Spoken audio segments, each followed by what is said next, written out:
To make matters even worse, a few agents went by my crib to question Alicia. Man, my daughter was there and seen the whole thing. Why that dick ain't already out? You just gonna stand there? No, buddy. It's not our machine. You're just a broke boy, buddy.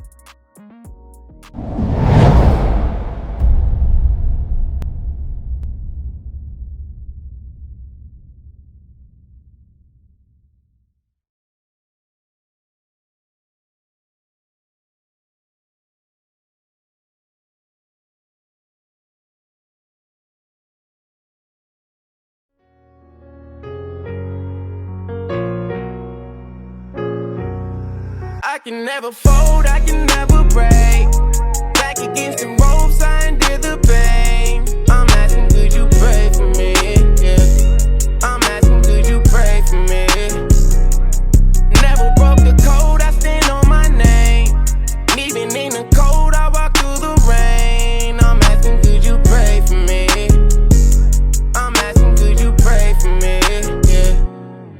Been through the rain, I ain't have a cold on.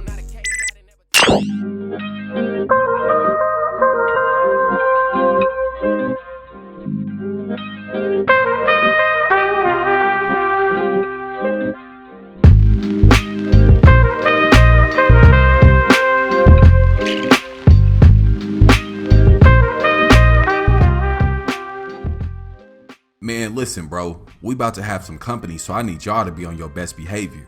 Now, of course, your boy's a married man, so obviously it's Alicia that's coming by, but still, I ain't had none in like a month, so I can't afford to let this go wrong. But listen, y'all know her and I haven't been talking for a while now. Well, that all changed earlier today. See, I went up to the dispensary and I waited for her to get off. When she came outside, she was shocked to see me. Now, of course, I started off by apologizing for everything, and then I asked about how my daughter was. But after that, man, my nigga, I went into full Mac mode. I had her cheesing and shit. Yeah, y'all know how I go. But listen, man, when I got back to the crib, she shot me a text. That was surprising because she didn't have my number blocked for the longest. Man, long story short, she said she missed a nigga. So now she on her way to the crib for some TLC. I don't know what type of workout she been doing, but that picture she sent, man, that bitch got me bricked up. Say it's about to be a good ass night. I got an ice cold bottle of Henny in the refrigerator, and I just took 2 packs of honey. Oh shit, that's probably her right there. Why that dick ain't already out? You just gonna stand there? Man, god damn, bruh. As y'all can hear, Alicia didn't come to play games. But say, I ain't even tell you I popped one of them rhino pills from the gas station earlier. So as soon as that bitch kick in, I'm going bananas. Yes, sir, she gonna feel every inch of this baby leg. Say, bro, I'm gonna get up with y'all in the morning. Say, bro, that shit last night with Alicia was a movie. But unfortunately, it was all short-lived. See, I woke up this morning to a very disturbing phone call from one of my drivers. He pretty much let me know that for some reason, my trucking company's authority has been revoked. So all that means is we're not allowed to haul any loads. See, immediately after I got off the phone with him, I got like 15 other phone calls letting me know that the feds, they down at the trucking office right now going through all my shit. I honestly have no idea what the hell is going on. I'm hoping it's all just some big misunderstanding. Man, my stress levels are through the roof right now. So it was a must that I came back here and got my mind right before we go sort this shit out. Man, alright y'all, so I just jumped in the truck and we are on our way down to the trucking office to figure out what the hell is going on. I swear, bro, I was just saying last episode shit was starting to look better for your boy, but it seems like it's always one thing after another. As soon as I start to see the light of day, here come them goddamn dark clouds. I honestly don't know what this could all be about. I mean, I know I had, that little shit going on with Casey, but I haven't heard from him and I definitely don't think he'll put the feds on me. But we finna figure out, man, I'm finna pull up to this gas station real quick and fill up, and then we shooting down to the trucking office. Man, bro, don't you hate when you trying to pay at the pump and then they tell you to go inside and see the attendant? Like, god damn, bro, I ain't got time for this shit, especially not today. I know it's money in the account, what's the problem? No, buddy. It's not our machine.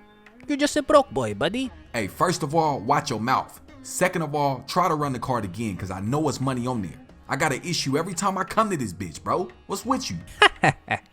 Yeah, buddy. That's what they all say. No money, no feel, nigga. Say, I know you just didn't call. Look, man, run the damn card so I can go on about my business. I said good day, buddy. Now go on. Get away from here. I'm sorry, sir. It's not giving much information as to why your account is blocked, but I do see here your funds have been frozen. Okay, so unfreeze them. Why is it telling you they blocked in the first place? You still have yet to answer my question. Again, sir, I do apologize. Unfortunately, here on my end, I am not able to see exactly why your account has been frozen. However, is there anything else I could help you with today?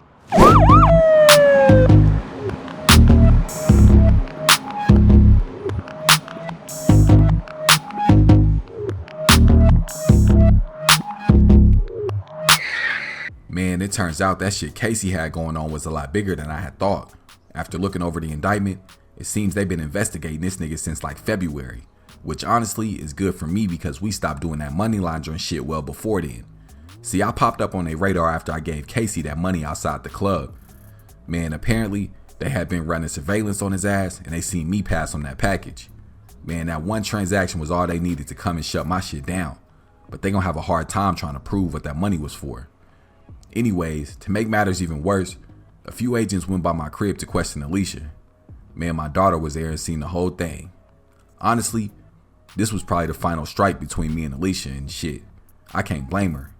My family didn't sign up for this, and I feel like a piece of shit for even getting them involved.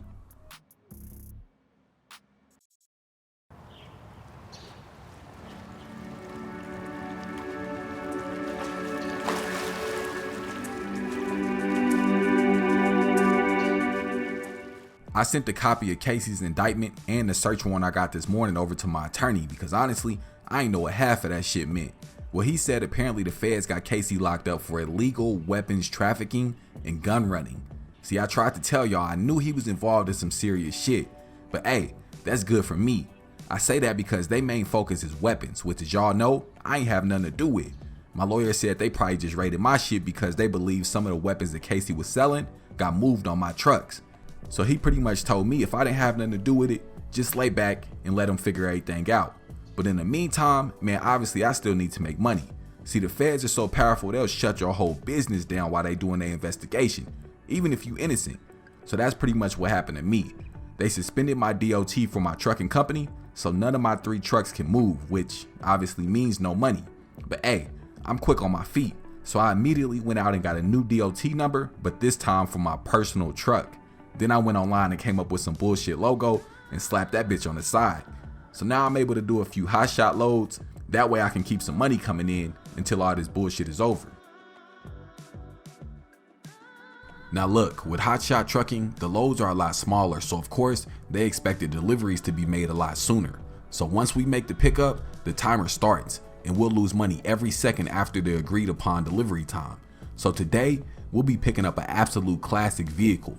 It's a 1959 Impala in amazing condition. Now, originally the shipper wanted this to go into an enclosed trailer, but I promised him I'd take extra care of his whip. So hey, we gotta be extra careful. But say, I'm about to get out the pool and get dressed, and then we'll be on our way to the pickup location. Alright guys, so we are out here in the middle of the desert about to make pickup, but before we get into it, man, I got a super dope story. Well, it's not dope, it's actually sad and honestly kind of tragic, today's story time, so stay tuned for that. But I also just want to say thank you guys so much for showing so much love to the channel, especially the ad squad. All of this wouldn't be possible without you. And also much love to my guy Zavi. He's the one who makes all of the video instrumentals, so if you're in the need of any instrumentals, hit the link in the video description. Now, last but certainly not least, my guy Deonis, man, he makes amazing music, and that is actually him on the intro. What do you guys think of the intro, man? Comment down below, and also click the link in the comments. That is actually Deonis's YouTube page. He makes amazing music, bruh, so go show him some love for me. I definitely appreciate it. But like I said, guys, this is the vehicle we'll be loading today. It is I think it's like a 1958 Impala, I believe I said. Now, I'm low-key kind of nervous, bro, because if something's gonna happen, it's probably gonna happen when we loading it on or unloading it. So I gotta be super careful while we put it on the trailer, bro. So y'all don't say nothing, man. Let me focus, make sure we get everything lined up correctly. Let me see, where is it? Oh yeah, we good. Gotta give it some gas. Oh yeah, we good. All right, perfect, guys. So we got it loaded, man. I'm gonna go ahead and let my ramps up, and I'm gonna start this story time, bruh. All right, y'all, so we are on the way to make delivery now. I want you to remember with these high shot loads, it is time, so we have to hurry the hell up, but we also got to be careful, man. So y'all keep an eye on the clock for me, but let's go ahead and get into it, man. This story time is pretty tragic, man. This story time is about when my homie Curtis actually got shot. Yeah, man, I think my boy got shot like 5 times, man. So I'm gonna go ahead and set the story up for you. Oh, all right, so let's go ahead and get into it. So this story time is actually around the same time as last story time. So look, all of us had already graduated, but I had started working, and so did my homie Kevin. So my homie Curtis wasn't working, and neither was Jordan. Neither one of them was working, but Kevin, Curtis, and Jordan were all living together. They pretty much had like a bachelor pad. Whatever you think a bachelor pad is in your head, that's what their house was, bro. Like just like the kick it spot, right? So listen, around this time we was like really focused on trying to get money. I don't know what was going on, bro, but all of us was trying to get money. So Jordan had actually ended up meeting this connect, and this shit gonna sound like I'm explaining a Grand Theft Auto storyline, but I swear, bro, this shit is sadly sad. This shit is sad, but it is true. So look, Jordan had met this Mexican dude. He was a connect, and Jordan was telling us like, bro, if we rock with this dude, man, it's so much money involved. We'll be straight. Like I'm talking about, we'll be balling. All we got to do is sell the supplies. Again, I'm a young man at the time, so don't judge me. We trying to get to that quick money, right? So we like, all right, bet. That's the play. So the dude actually tells us like, all right, so look, if I give y'all this work, because he was gonna front us. He's like, if I front you this work, I gotta meet you in front of your mama's house. He's talking to Jordan. So like we like, oh, this is like some real crazy shit. Like, so we like, all right, man, we promising Jordan like, bro, we ain't gonna do no crazy shit. We got you. Let's just go ahead and do it, right? So check this out. I go to work one day.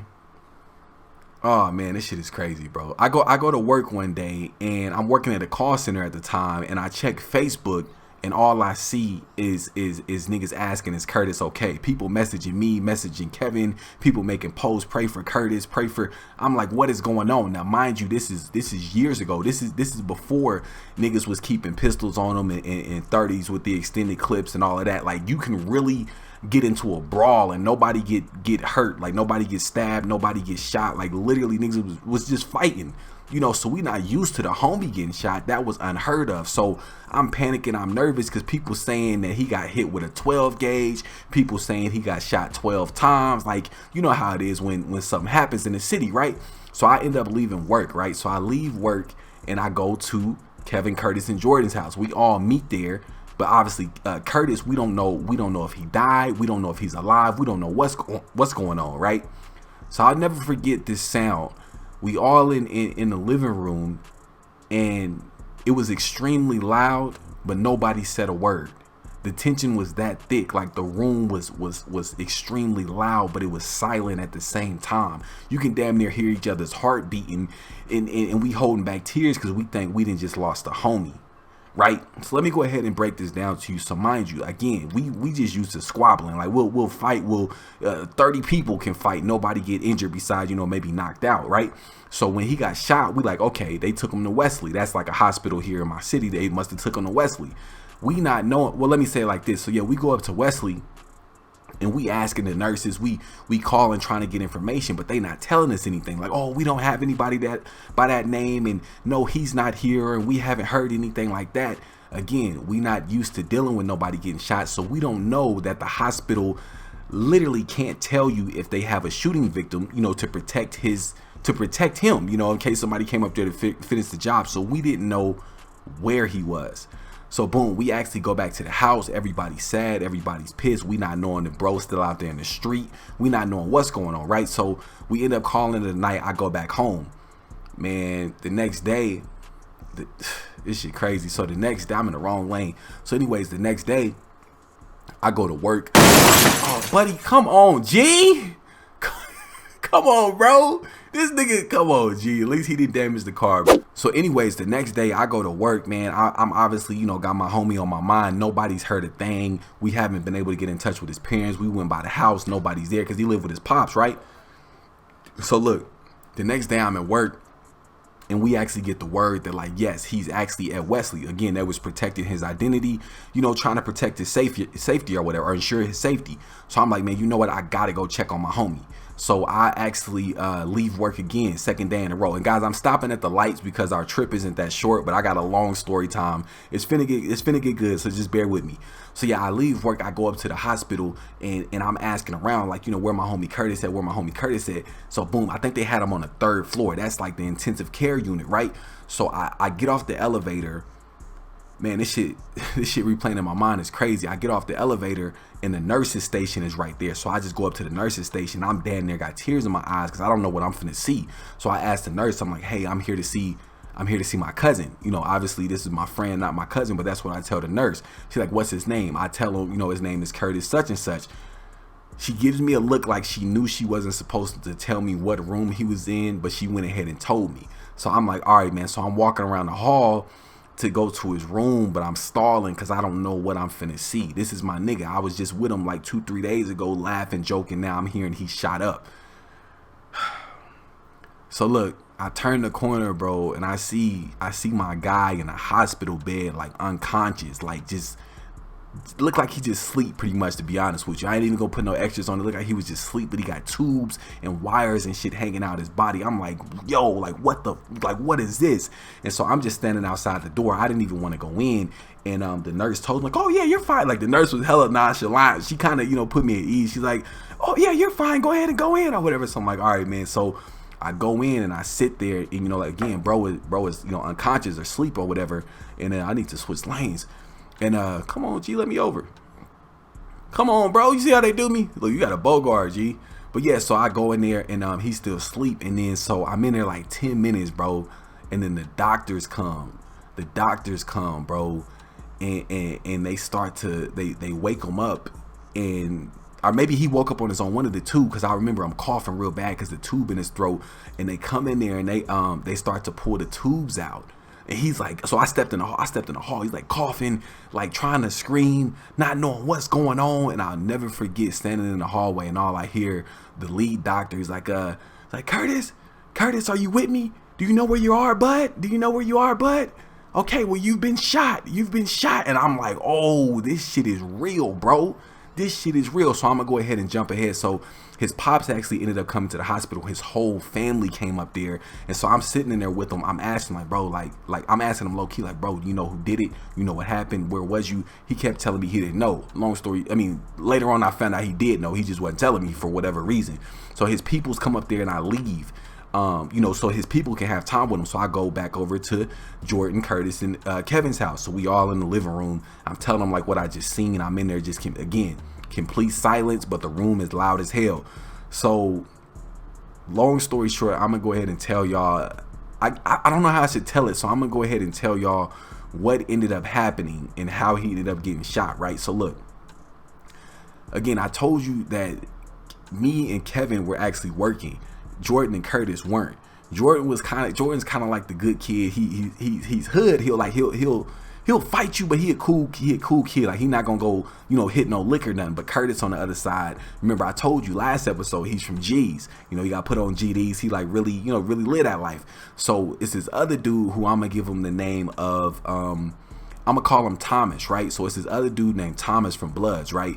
So he hit up Curtis like, hey, let's go rob the weed man.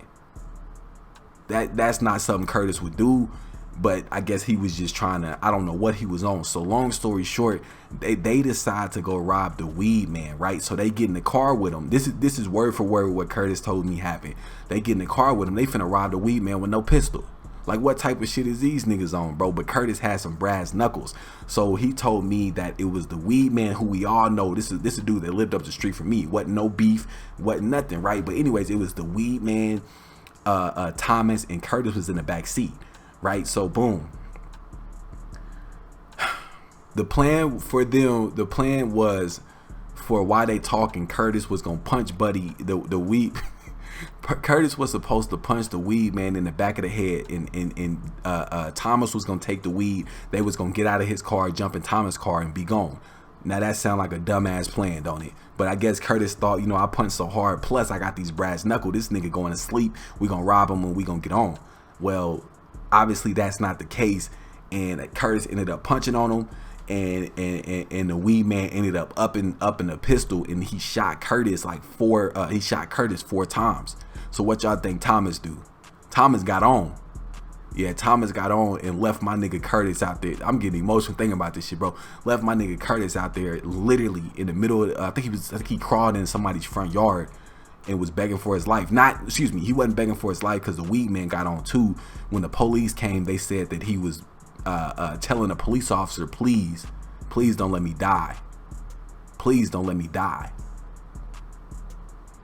So that's the story of how bro got shot. So now even to this day, he's fully, not necessarily fully recovered, but he has to wear, like, his arm is disfigured from nerve damage, so he has to wear one of those braces or whatever. But everything else about the nigga is cool. And actually the crazy part about it is that situation is pretty much what ended a lot of friendships, because when that happened, again, we not used to losing no homie. Like, the homie may get jumped while we not there, he may get punched on while we not there, but dying, getting shot, no, especially at that time. So when that happened, everybody went their separate ways. Me and Kevin will always be friends. That's not my friend, that's my brother. But we kind of distance ourselves from Jordan, or maybe Jordan distanced himself from us, and then Curtis, you know, he just distanced himself from everybody, bro. And that, like, literally we never really hung out like that again. In fact, they all moved out that house too after the shooting. So remember I told you about the plug, the Mexican guy. The Mexican guy wasn't the dude that shot Curtis. The dude that shot Curtis was a black dude. But I mentioned the Mexican guy because of this. All right, so hopefully they let us through. I may have to contact somebody. All right, y'all, let me contact somebody to get through this gate, and I'll go ahead and finish up the story time real quick. All right, y'all, so we made it through the gate. I believe the delivery location is this hangar right in front of us.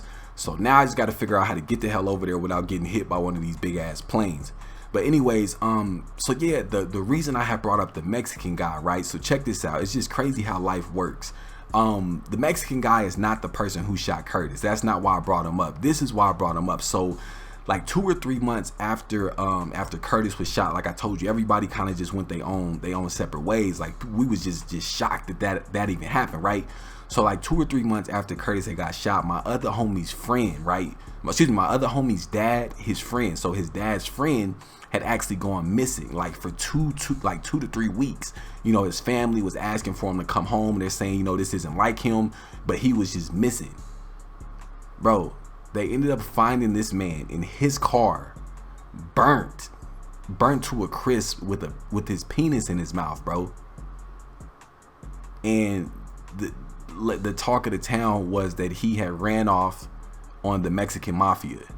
The guy who was supposed to be fronting Jordan, Curtis, and Kevin and myself drugs, you know, us thinking, you know, this is easy, all we got to do is sell it. That guy is who the city says had something to do with that man going missing. So I brought him up not to add dramatics to the story, but just to kind of show you how crazy life is. With everything that happened, if we would have got those drugs and Curtis would have got shot, that could have been one of us, because, you know, ain't no way we was still trying to sell drugs after one of the homies got knocked down like that. So yeah, guys, I'm gonna go ahead and do this delivery, and I got a very, very important question that I want to know. So let me go ahead and drop my ramps real quick, and we'll do this delivery, and I'll be right back with you. All right, guys, so we made the delivery on time. Everybody was saying I never play at night, so I just kind of let the nighttime set in. This is a beautiful scene, I guess you could say. Shit, I don't know, but anyways, the question I have for you is this, and I really want to know your thoughts on this. If you were committing a crime against someone else, like trying to rob them or shit, even I guess kill them, and they actually ended up shooting you still see this person around town all the time. Obviously you're not cool with them, but you still see them.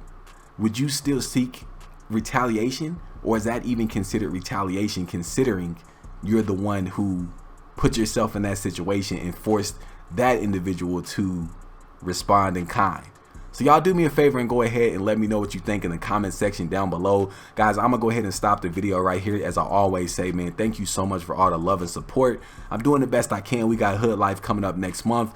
Don't forget to smack that subscribe button if you haven't already. Also like the video, and I'm on to the next one.